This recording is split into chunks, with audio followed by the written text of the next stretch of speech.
In December of 2008, I went to my doctor for a checkup because I had been feeling low energy and my periods had increased to almost 3 times a month. After running some tests, my doctor was shocked that I could even function, as my blood count was down to a level where most people needed dialysis. I knew my periods had been more frequent and extremely heavy, but I did not think anything of it. In reality, I had been slowly bleeding to death, and without immediate attention, I would require a blood transfusion every few days to survive. I tried to postpone surgery until after my daughter's graduation from college, but my doctor convinced me I could not wait. She ordered an immediate hysterectomy.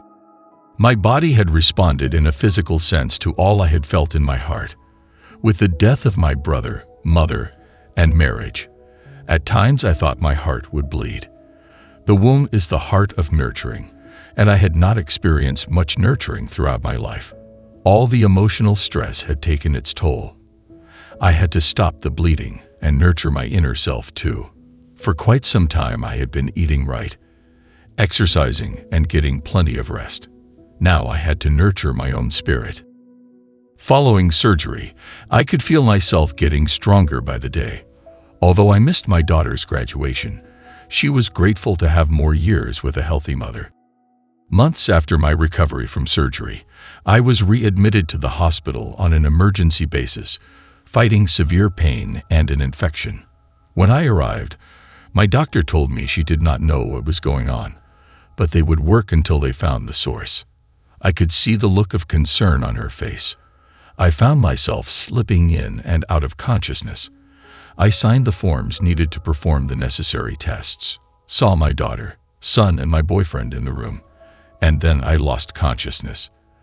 The pain became too much for my body, and it began to shut down. I could feel myself leaving, and in an instant the most beautiful beings of light surrounded me. The pain was gone. One stood out among the others and stayed close to me. I realized these were my angels, and I knew right away my physical condition was grave. We talked telepathically. No words were needed.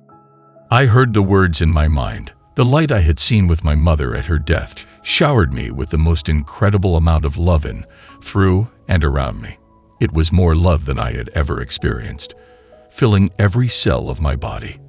It had a radiance like a warm fire on a cold winter's day. I asked if my mom and brother were here and was told that they were. I could see them if I wanted, but I refused. Something inside me knew if I saw them I would not want to leave. I had no awareness of my physical body. I could see they had me on oxygen. My respiration was low and my heart rate was high. I heard the nurses say they were not sure that I would make it through the night. I viewed my experience like a movie playing out before me. I could hear everything being said, but had no physical attachment to any of it. I only felt an incredible sense of love, peace, and warmth. The same feeling I had when I attended church, only amplified. I was surrounded by the most beautiful colors of light, in every shade and hue with rich tapestry. In this space, there was no sense of time. Every now and then, I was pulled back into my body. As soon as I opened my eyes, I felt all the physical pain once more. Each time I awakened, I saw one of my children or my boyfriend sitting by my side, and I knew I was still a part of this world. As soon as I closed my eyes, I would be back with my angels and feeling the warmth of their love. For 4 days, doctors and specialists ran test after test. I had CAT scans and X-rays to determine what was wrong with me. Over the course of those 4 days, I spent my time between 2 worlds. I was aware of the physical, but also aware of my non-physical self. When I spent time with my angels, I looked down at my non-physical arms and body. I saw an outline of form filled with golden white light that radiated past the faint lines, as if I was a star shining brightly in the heavens. The light was fluid, iridescent, and connected with ease to the angels near or beside me. I connected with the stars and the vastness of the universe. I was a part of everything in existence, all at the same time.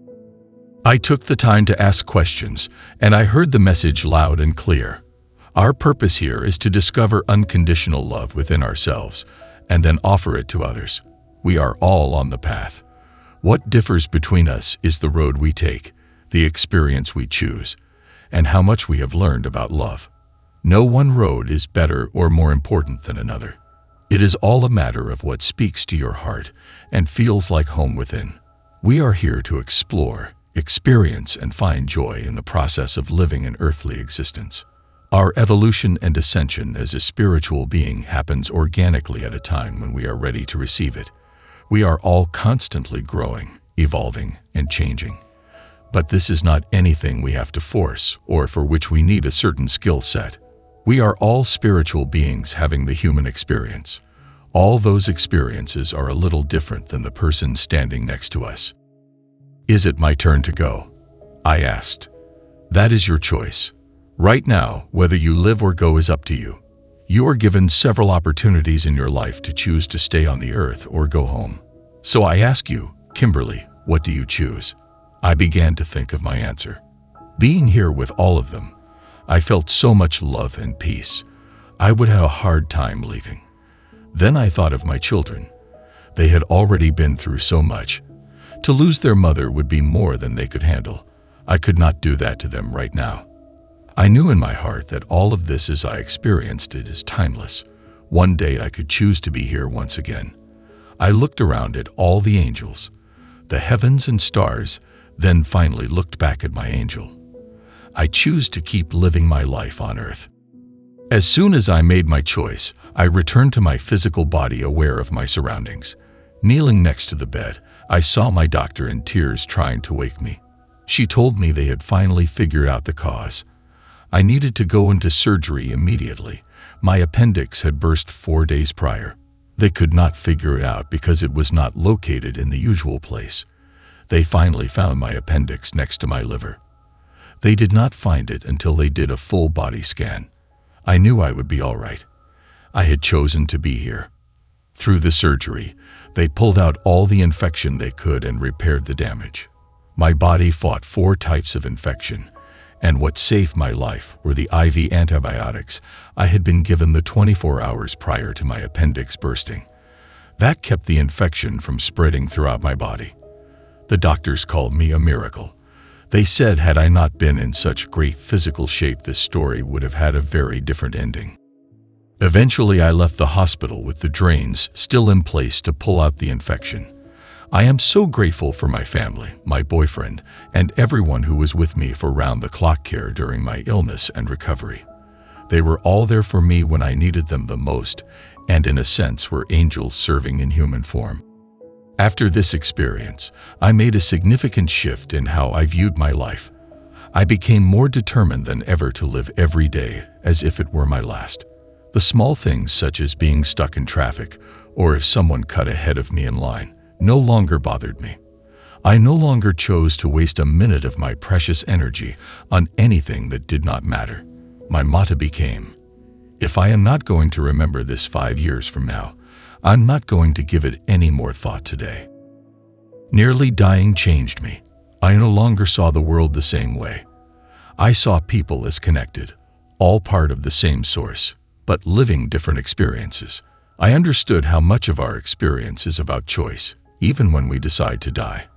Every experience had purpose and helped us on our path to fulfill what we came here to do. There is no right or wrong, good or bad. It is only our perceptions that make it one way or the other. There is no one true religion or path to heaven. Whatever speaks to our hearts individually is the right path for us. All roads lead back to source.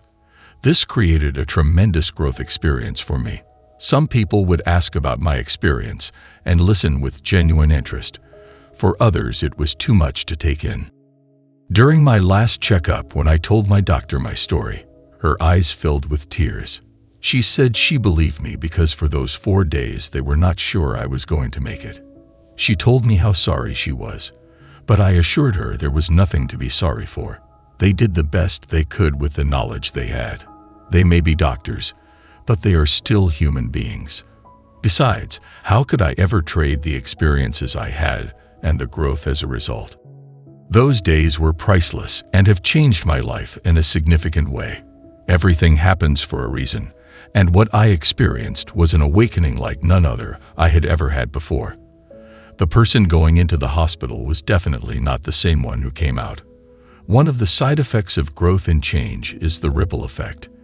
It touches every person who knows you in its own unique way. As a result, some may experience their own growth. For others, it will create distance, causing a falling away. Change in me always seems to hit hardest with my intimate relationships.